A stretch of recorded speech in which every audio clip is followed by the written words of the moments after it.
All right. Welcome. The one and the only Mr. Top Gun himself, Ted Kyriopoulos.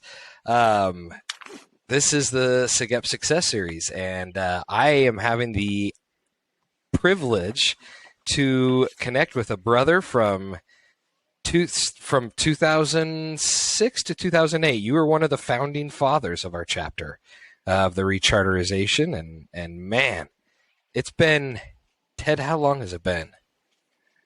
Well, 15 I mean, for you? I graduated in 2008. So, And you never yeah, looked 15 back.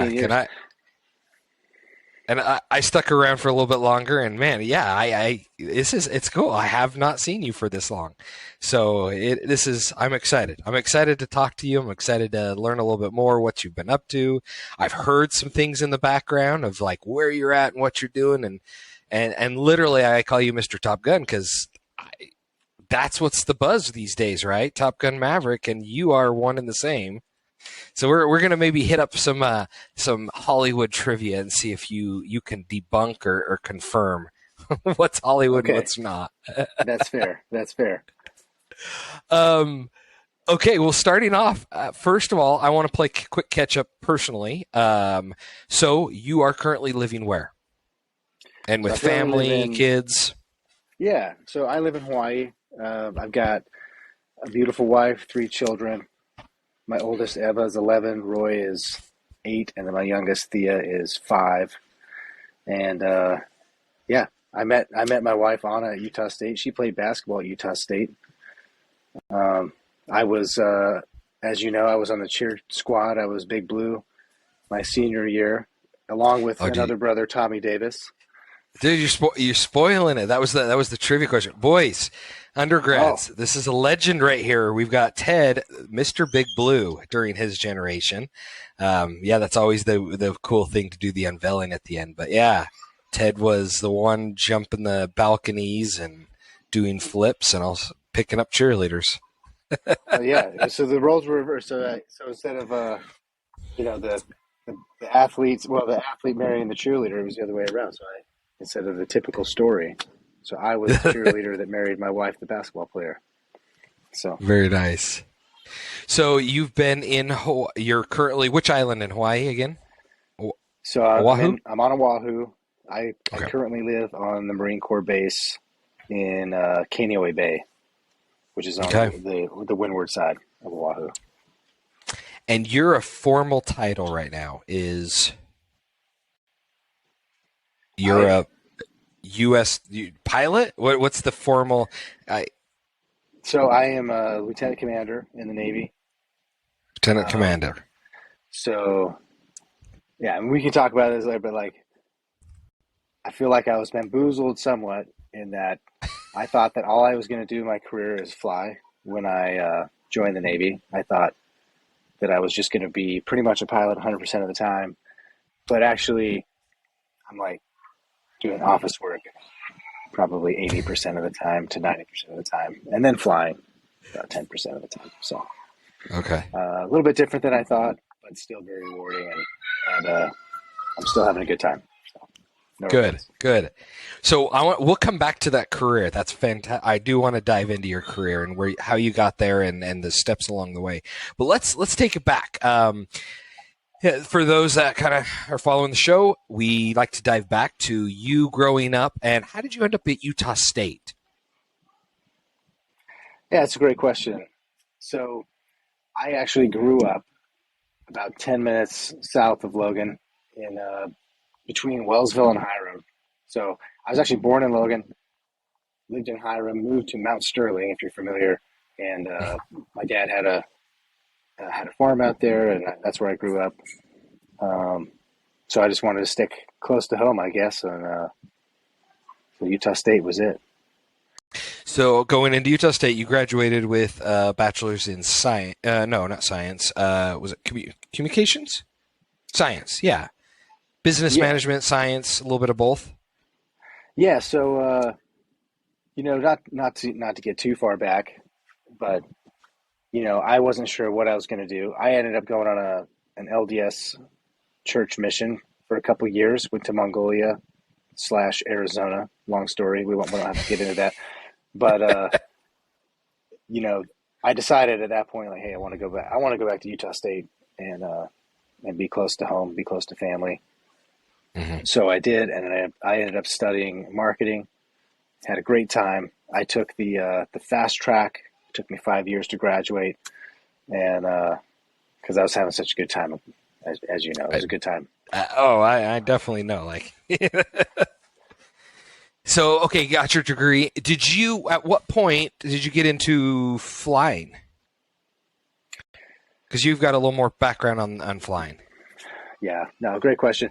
So the first time I had exposure to a small airplane was actually when I was 18. I'd already graduated high school, and I went up once, and I thought it was pretty cool.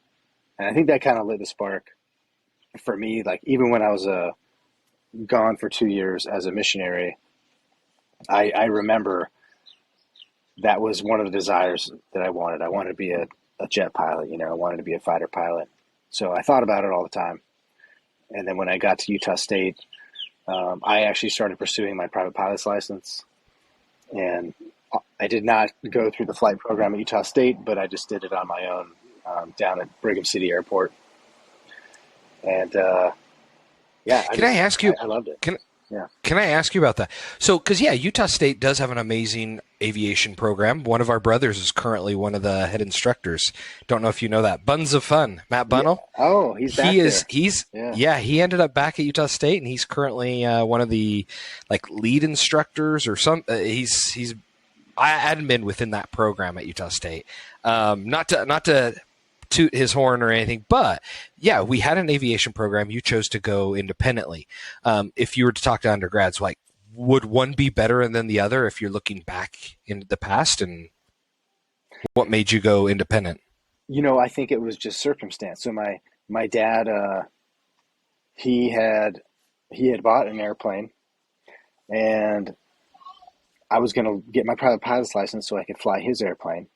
That was kind of the goal. And he had an instructor down at Brigham City Airport that he got his private pilot's license with.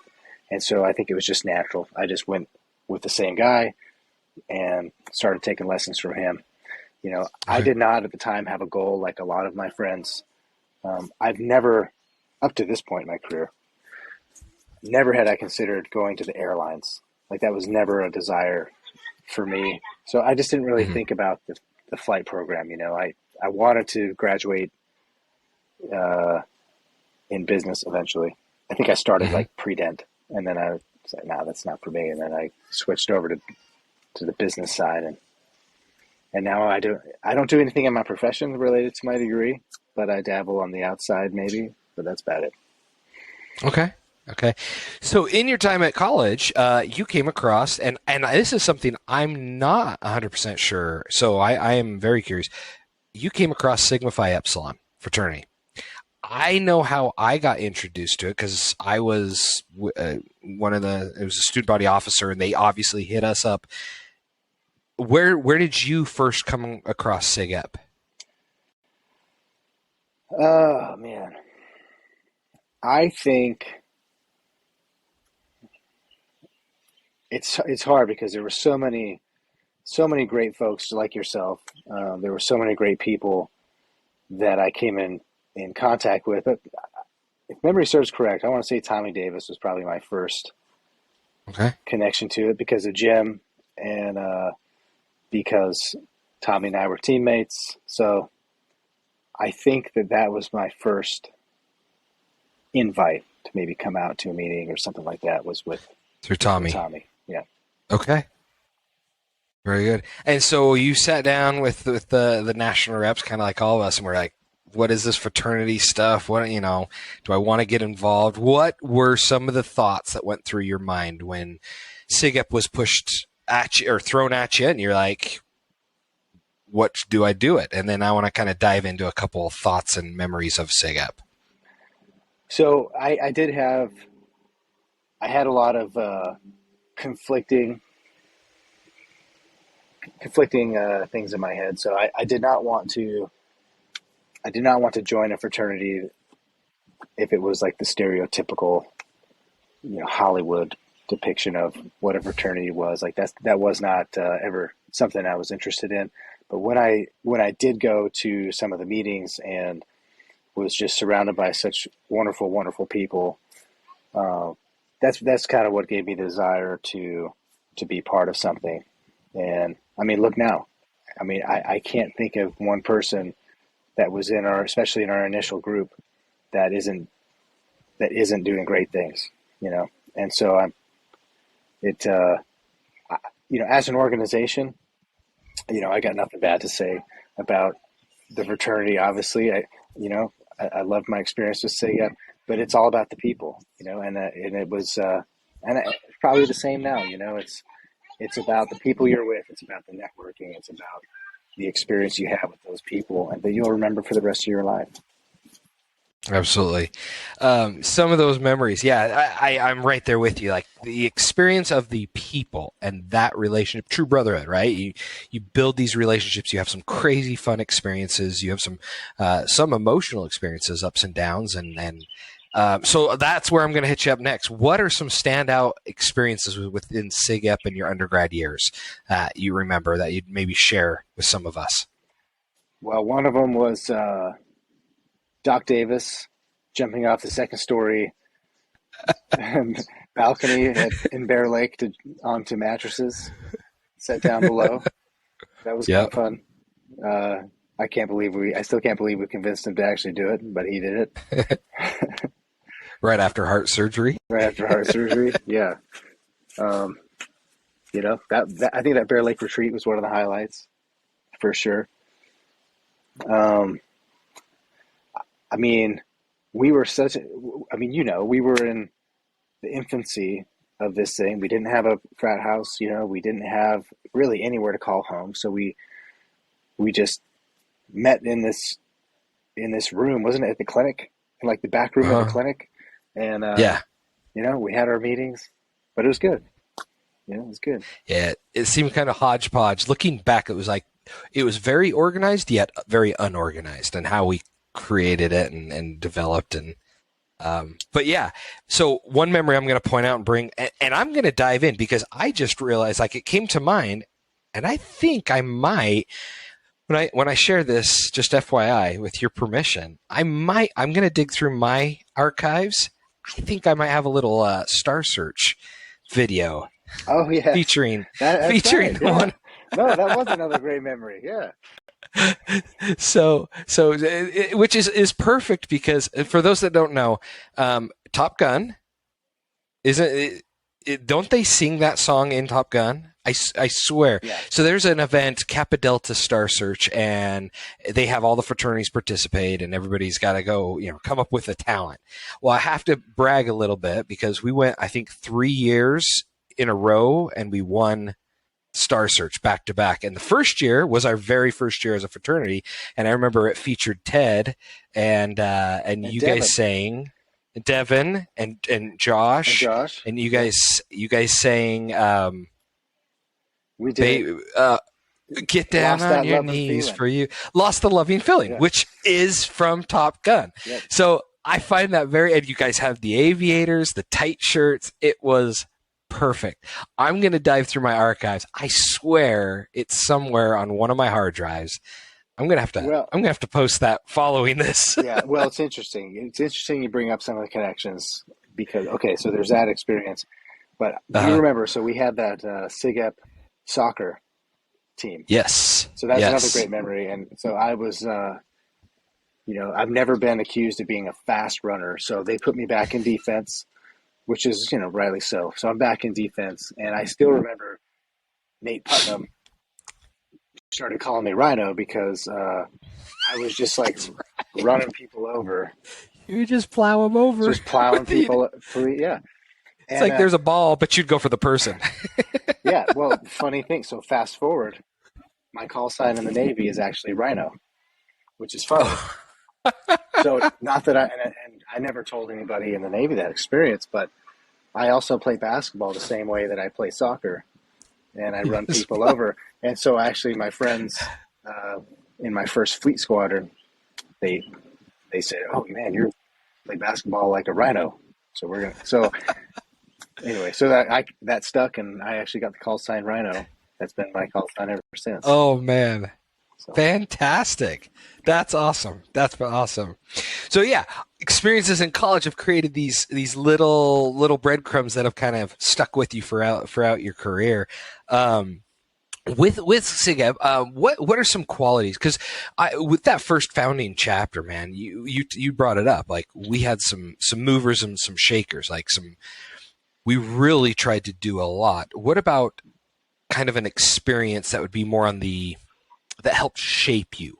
You know, we had some fun times as we just talked about, but what are maybe some key things that you could say either from the Brotherhood or from SIGEP, the program, the Balance Man, that has given you some supports throughout your career?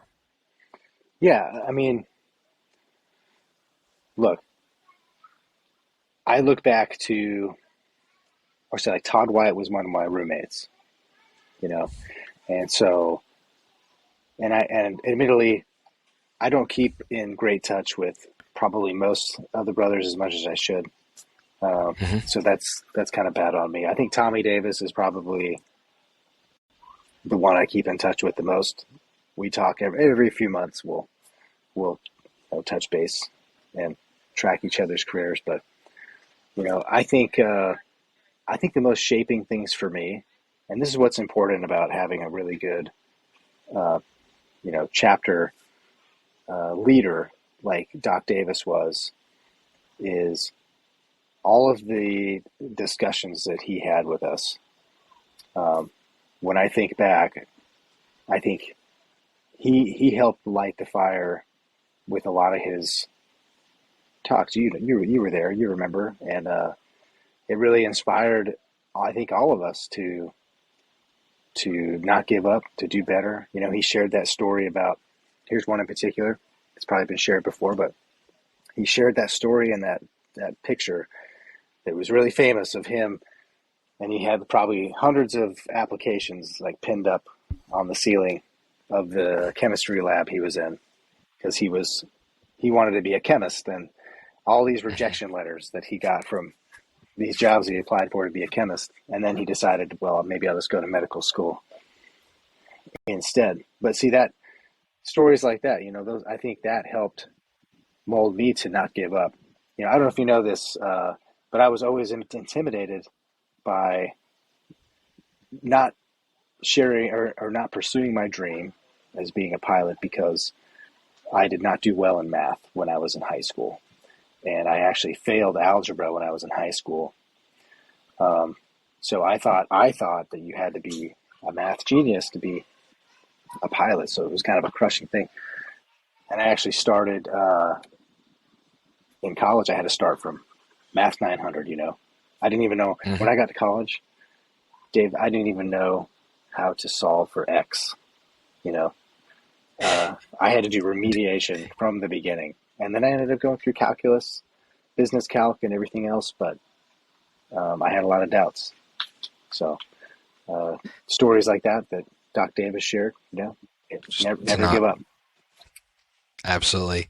You're a better man than me. I gave up. I took algebra, failed at first, got a D a second time, got a C minus the third time. And I was like, C's get degrees. I'm out. Math was never my strong suit, but good for you to kind of push through and absolutely, like, that was defining the group of guys we had, and the diversity.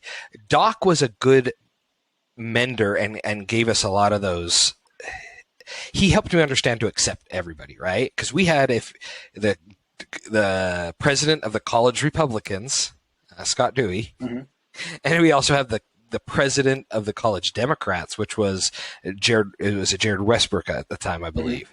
And here we had two presidents of very conflicting, and those guys would argue in our chapter meetings all the time.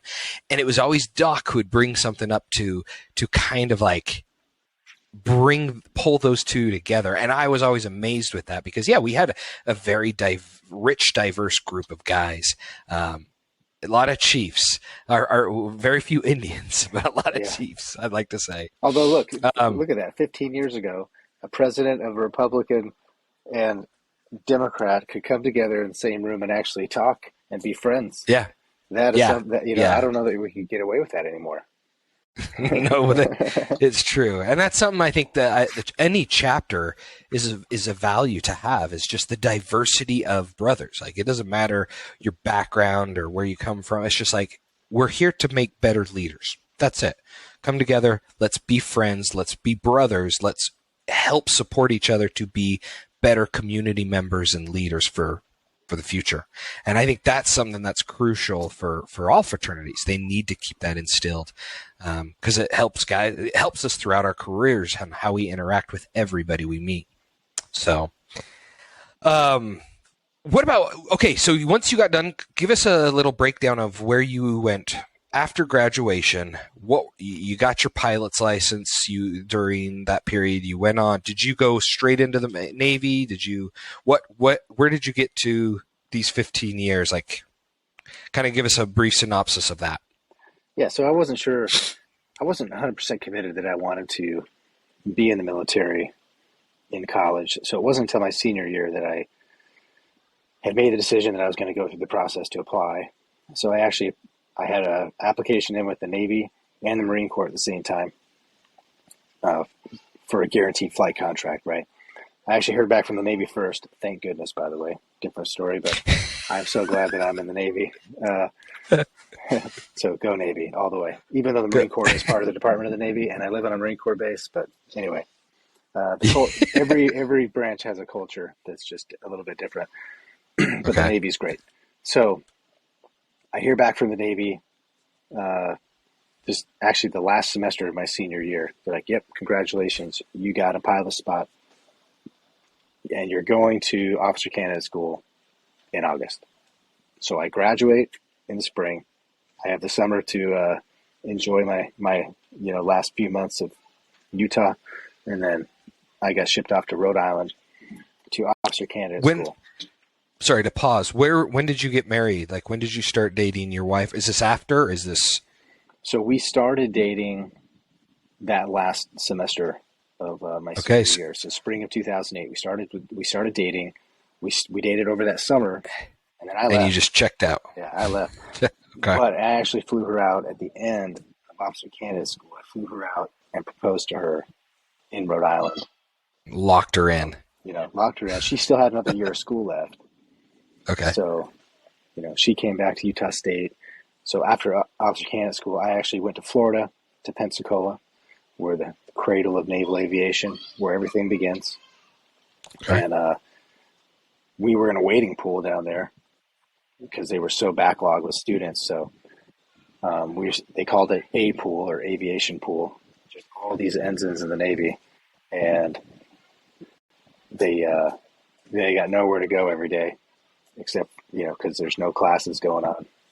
So I was lucky enough to get hometown recruiting orders for about 3 months. I came back to Salt Lake actually and worked in the recruiting office, and was able to see my fiance at the time, and we ended up But getting you married. hadn't Oh, go you ahead. hadn't done any real class or anything. They are just put you right back into recruiting and said go. So yeah. So I did the recruiting duty for like 3 months. Was Hmm. able to hang out with Anna a little bit, and then I came back. I had to come back to Pensacola, and we got married May 1st of 2009, like a day after Anna graduated. So my wife graduates, we get married, and then 2 days later, I move her to Florida. And then we didn't have, and then we literally had like the weekend when I got back to Florida, and then I finally started class, my Oh wow.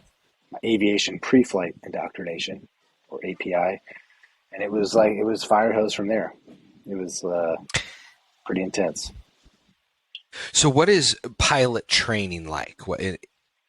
Starting out, is it mainly books and like you have your pilot's license, but when is it? Yeah, is it mainly study books and it takes a year or two to actually get the flight time, So or I had, like you said, I already had my private pilot's license, which actually helped me. That was a leg up for me. they've changed stuff a little bit. So this was 15 years ago. They have changed a little bit of this process, but when you check in to before you go to API or Aviation Pre-Flight Indoctrination, they send you to Hmm. something called IFS, and you go basically get like 20 hours in a Cessna before you start, Okay. just to get some exposure. I did not have to do that because I already had my private pilot's license, so they waived that requirement. I did API was all book work. It was all like general like weather systems, like aircraft systems, aerodynamics, just different stuff. It was almost like a weed out, They just turn on the fire Pur- hose, like tons of information and Purposely shit. grind you through it. Yeah, that was all book work. And then as soon as when you pass API, then you go to primary flight training, and that was you could go to three places. You could go to Milton, Florida, which was just 30 minutes up the road from Pensacola. You could go to Corpus Christi, Texas, or Vance Air Force Base in Oklahoma. And I just went up to Whiting Field up in Milton, Florida. So I moved 30 minutes away, and Okay. it's about 6 months of training in the T-34 Turbo Mentor. It's a single engine, high performance, fixed wing aircraft. Um, and so everybody, all naval aviators, they start with fixed wing first, and they do the primary flight training. And then once they graduate that, then they pick their pipeline. They go fighter, at the time it was tailhook. So like anything like F-18s, C-2s, E-2s, anything that's going to land on an aircraft carrier, fixed wing. You Okay. do helicopters or maritime, which is like P8 or P3s, P8s now. So three pipelines. Now there's a fourth. Now they have Ospreys now that replace the C2s. You can fly the MV-22 Yeah. Ospreys, Cool. or CV-22 now. Sorry, that's MV-22s of the Marines. Okay. I would say most of our audience has no idea what you're talking Yeah, about, but yeah. okay. So, somebody out there Osprey. correct me. Yeah. Yeah, yeah, yeah. So you went the pipeline of the F-18, Yeah. the aircraft carrier. Anything off an aircraft carrier. Yep. So I selected tailhook. I went to jet training basically in Kingsville, Texas. I was there for about a year. I got to fly the T-45 Goshawk. It's a British single engine like jet trainer, and I had selected Hornets. So after that I was gonna fly Hornets, but um, long story. But things towards the end of that training, um, just it wasn't coming together, and so they said, "Hey, look, things aren't coming together for you." Uh, at the end of this training, so a whole year of my life, they said, "Hey, we'll see, what do you want to fly? We'll send you anywhere you want to go. Um, you know, other than here. Where would you like to?" So I said, I want to fly helicopters." So they sent me back to Milton, Florida, where I was Hmm. before. I went through helicopter training. So here's a story of perseverance for you. Okay. So my performance in fighter school was like average. Um, it was pretty grueling, pretty tough. What? Okay, so here I'm going to ask. We're going to keep because you might answer it, but I just want to definitely make this point. Yeah, what does it take to be a jet fighter? Like, what are the rule? Like to hit? You say average, but it's like in theory, you don't want to be forced into a war to prove yourself, right? That's not like. So how do they say? Oh, is it dogfight? We watched Top Gun. Right now, Top Gun's on the mind of a lot of people. So it's like, do you go through dogfights? And it's like, oh, you don't do well in dogfights. Yeah. Is that your performance level? Oh yeah. I mean, you eventually get to that. Yeah. So I mean, at first Okay. you're just learning like the first half of that. You're learning how to fly the airplane. The second half Mhm. of that, you get into the tactical stuff. You start doing practice practice dropping bombs in the simulator and in the aircraft. You do, like you said, air combat maneuvering. Um, you do several, I mean, dozens of flights of those. You do tactical formation flights where it's pretty dynamic. So, yeah, like where I was starting to get my hiccups was um, I just wasn't doing quite as well on those air combat maneuvering flights, the dogfighting. So Hmm. it's pretty dynamic. I bet. It's very challenging. But when I say like not doing well, this is what I mean. So if it takes you and I, let's say it takes 2 or 3 flights to have it click. Uh-huh. Well, the difference is between somebody who's the top of the class was it took them 2 flights or 3 flights to click. It took me 3 or 4, and that's the difference. You know, it just takes. Adaptability's got to be just Yeah. ridiculously on point. So yeah, and every Okay. phase is different. You know, some phases I did just fine, but in that particular phase is like it just was taking me a little longer than the average guy to like finally have everything click. Well, which is still remarkable because you take you again to first get to that level. Like I look at myself, I could barely take a joystick controller and keep up with 90% of the kids playing game. Like I've jumped on the my flight simulator and Microsoft Flight Simulator, and it's ridiculously hard. This is the best. That's a game. You're dealing with real life, real G-force, right? That plays a huge role in. So I applaud you for even just taking that step. That's yeah. Don't I don't want to discredit anything you've done because man, that's still blows my mind. Well, I'll say the good news story, and this is goes out to anybody out there that feels like they want to give up. Don't give up because I could have easily just said this sucks, give up. I decided to go helicopters instead. I ended up graduating the number one in my class from helicopters. And not only that, but I graduated in the top 5% of anyone who's ever graduated up until that point.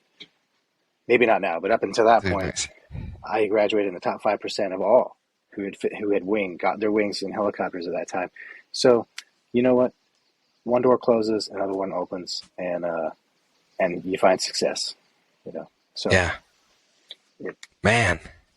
And now you have background on both helicopter and jet. yeah. So I did 8 years flying helicopters. I flew the MH-53 Wow. Echo, doing our primary mission, airborne mine countermeasures. So we would hunt for mines and not for real. I Huh. did training, and then I spent another 4 years as an instructor in the MH-60 Sierra, the Nighthawk, Hmm. and my primary mission there was an instructor to teach people how to fly it, but also I was in charge of the airborne mine countermeasures training syllabus and program in the fleet replacement squadron. So So cool. 8 years of flying helicopters, and then I decided to resign from active duty Navy and put in a package for as a full-time reservist. And so I am now a full-time reservist in the Navy, and I fly C-40s, which is a Boeing 737. So I'm an airline pilot for the Navy now, and I just fly cargo and people all around the world, Clever people. just everywhere. Huh. Just Marines and sailors is who we fly. That's our customer. Just all Very around the world, cool. everywhere. That's sweet. So yeah. Wow, okay. Going back the 8 years, did you ever do any active duty that you got pushed or moved into, or did you luck out in the sense of not having to go overseas? And have you had to stay extended time? And I ask this more as a family question. Yeah.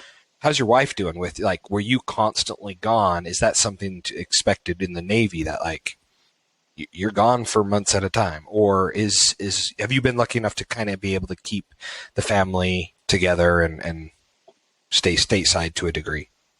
Yeah, so I've never lived overseas. This is as exotic as I've had as a duty station is Hawaii, but deployments, yes, I deployed.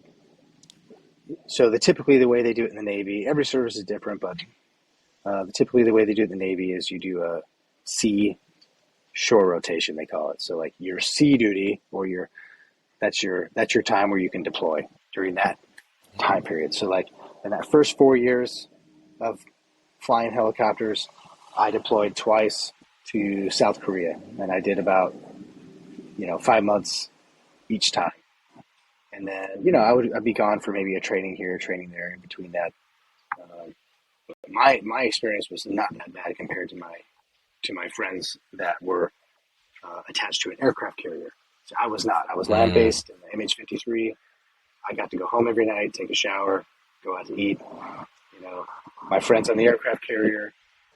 I mean, some of my friends, they went on like a 9-month deployment, came home and had like 3 months, and then they had to go back out again because of surge and during a lot of the ramp ups in the Middle East. So Yeah. Wow. some of them were gone like So, 2 to 3 years. They were just gone. So is that option? Is that the choices you can make, or is that a thing that you just lucked out to have that a base little bit seaside? of both. A little bit of both. Okay. It is a little bit of luck.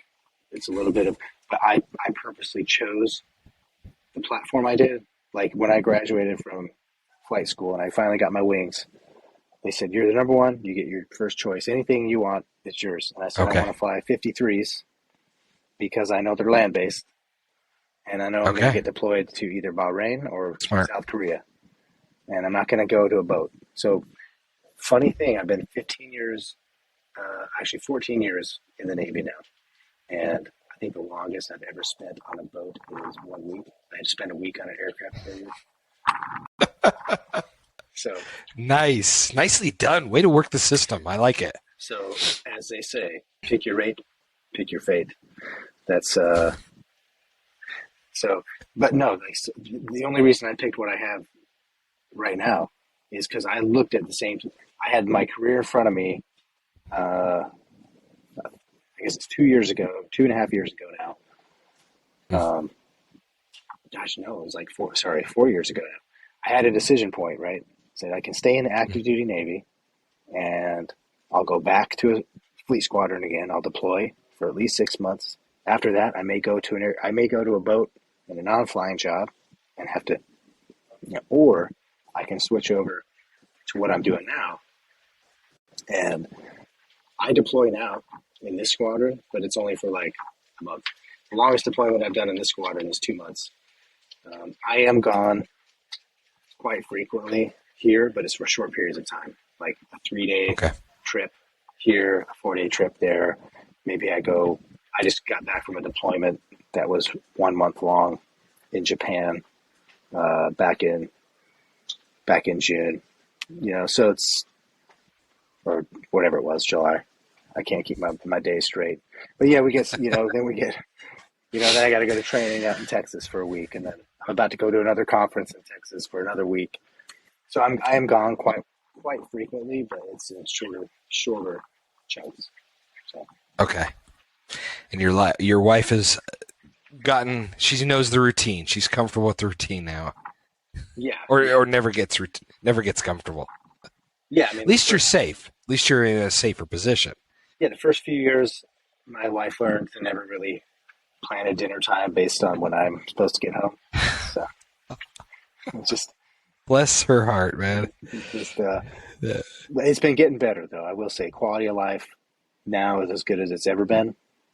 Even with me being gone, like when I'm home, the quality of Mhm. life at work on the day to day and when I'm home is, I think, much better than it's ever been.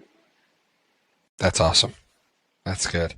Well, that's a success. In all honesty, that's what you want to have. That get to that point where you feel like I'm hitting all marks. Like I'm here with my family when I need to be. I'm financially comfortable. I've got a plan of action. Let's talk about your future. Where do you see yourself in 5 years? Maybe 5 or 10 years. Are you going to keep doing Navy for the next 10, 15, or what's next for Ted? The Navy kind of owns me. I took a bonus, so they've got me for another couple of years here, but I'll stay into retirement. I've got six more years before I'm eligible to retire at 20 years of active service. Okay. So right now my plan is to not go a day over that. So my plan is to be out at 20, and then I can start my second career. Maybe fly for an airline or something of that flavor. So Okay, so you don't have anything etched in. You just think potentially commercial is a good. It's obviously right now there's a shortage of pilots, so yeah, I'm sure you could get picked up pretty dang quickly. yeah. Look, the getting's good right now. Hopefully, it's good in 6 years. But Yeah, I'd like to step out and get into a good try. gig after the Navy. So I'll have a pension. I'll have a nice pension from the Navy, and then my second career earning money on top of that. So that'd be good. Smart. So tell me, what would you say is the most difficult part of being in the Navy?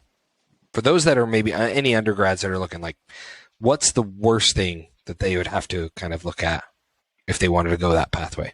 Yeah. So I'll give you a few cons. But then I'll give you some pros that people Yes, may not think about. Because if it was really bad, I wouldn't be here right now. of course. Still going. So some of the cons is the time away. So, but they, like I said before, they have a sea tour, shore tour rotation, right? So, like in that 3 year period where you do a sea tour, you might be gone for a significant period of time. But then you get to go to a shore tour where you don't deploy at all during that 3 years, and it's a great opportunity to kind of recoup, reconnect with the family, have a nice, relaxed schedule at work. Maybe as a flight instructor or something like that. So that's a good time to decompress, and then the Navy sends you back on another sea tour. Uh, and you do that seashore rotation more or less your whole career. Um, so that's the con. Is like you can't get around it. You're in the Navy. The Navy is mostly boats, and like like our merits, like our whole strategy is to be able to be somewhere very quickly on an aircraft carrier or on a small boy or something like that, out in the ocean somewhere. So expect that. Marines deploy too, Army deploys too. It's all different, right? Like Army deploys for longer periods of time. The Marines deploy. The only one that I know of that doesn't deploy the same way is the Coast Guard, Homeland Security, not Department of Defense. But you know, that's something to look into if you don't want to deploy, but you get used to it. I mean, look, you get used to it, and you're surrounded by a community of people that do the same thing, and so it's just normal. You know, Okay. it just becomes normal, and it doesn't happen all the time. Like I said, in my 14-year career, I've been lucky enough to have. I've only done 2 long deployments. I've done a lot of short periods of time being gone, a lot, but the long stuff is over for me. Unless we go to World War II, that isn't Mm-hmm. So fingers crossed. I will make sure that doesn't happen. What about pros? So okay. if why Okay. should I go into the Navy? So the pros are you're working for the government, right? So everything can wait for tomorrow. So there's not like I love that. so you're getting paid a salary. Mm-hmm. Now the downside is that they own you 24/7, and sometimes they take advantage of that. But the upside is, especially as an officer, especially at senior as I've been getting in the Navy. Like, look, if you got something to take care of that day, you just go. And whatever it is can wait for tomorrow. That if you need to leave at 1 o'clock and take your kid, help your kid go to the doctor, there's usually not a pressing need to have you around. Now, if you're in a sea tour and you're, let's say, flying F-18s and you're doing workups for a deployment on an aircraft carrier, there's going to be times where they're going to be like, no, you can't go to your child's birth because we need you for this workups. That's never happened to me. I've been very lucky in that I've never had my days off denied. I've never been recalled for any operational reason. So, but it does happen. The other pros are, it's not like the movies where, you think is my life every morning at 0600, I'm going to line up in a parade field and have to like stand at attention. It's not military. Let's just say it's not as military as I thought it would be. Right. So, Okay. Outside of basic, your officer training or basic training, once you get through that and you kind of get through the early stages of stuff, you still have the formalities like of calling your superiors sir, ma'am, and they call you sir, and you still have like the rank structure and stuff like that, but it is not the military where you think of in the movies where you're just marching around all the time. It's not like that at all. It's not like that. It's just like a normal job. I go to work. I'm the department head of the main. I run the maintenance department, and I don't know how to do maintenance, but I just manage people, right? And I'm about to switch jobs over to be the operations officer, where I'm in charge of like scheduling, missions and like filling in with pilots and air crew and stuff like that. So, and someday I'll be hopefully a commanding officer of my own squadron. So we have it's kind of a pro, and we learn a lot of leadership stuff. We take care of people, and hopefully I'll run a squadron. But that's a pro, I think. Something I did not expect. I thought I was just going to fly, but no. I go to work every day most of the time and just sift through emails and write awards and do evaluations on people and like try to take care of my sailors, and that takes up 80 to 90% of the time, and the flying is the other part. Very neat. Well, it sounds like you kind of you hit your metrics, and you're like, I know you succeed here, you get your benefits of choosing where you get to go and where you get deployed, and it's kind of worked out because you've strategically planned for it and adapted well when things didn't work out according to plan. Post-career, we talked, you want to get out, do your own thing, but what if today I waved my magic wand and I said, Ted, you got all the money in the world. What are you going to do with your life? You have everything you need money-wise. What would you choose to do with your life? I have a movie quote that just popped in my head that I maybe would share with you if it wasn't on a podcast, but hey, we're all open. It's just between us. Yeah, you us think brothers. I got Office Space, two chicks at the same time. No, great movie. You made me think of that when you asked, "What would you do with $1 million?" Yeah. No, I think that's a tough one. I don't think that I would want to work for a living, for sure. I think I would still probably fly. Maybe not in a capacity where somebody else is telling me where I have to be all the time, but on my own terms, and fishing on my own terms. But yeah, I don't think you do deep sea fishing. Is that your thing right now? Is deep sea fishing? Obviously, being in Hawaii, that's I try. I go spearfishing. Here, I'm going to show you where I live. I'm going to turn this. Okay. I don't know if this video's. Yeah, we see you. Turn this around, but this is I'm just sitting on my porch right here. I don't know if you can see that. All right. So you just walk down to the ocean and dive in? But I'm just right here by the ocean. I just walk down, dive in. I go spearfishing down there. I got a little raft with a motor. Try to go fishing. So fantastic. So you'd spend more time in the ocean if you weren't in the Navy. Yeah, or the mountains or whatever. Yeah, I don't know. It's a great question. I think real estate is another thing I love. I think if I had tons of money, I would just want to dump it into real estate so that I can have that annuity coming in all the time. All right. Yeah.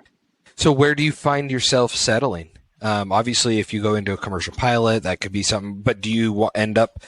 Your wife's from Utah. You from Utah? So Is that where you guys want to long term I end don't up? know.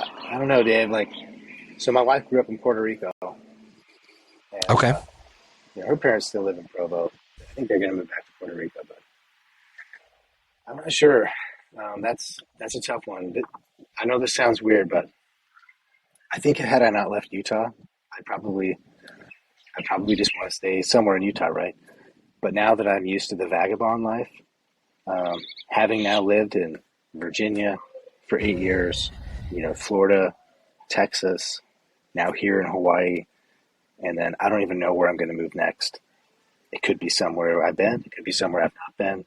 It's sort of Hmm. exciting.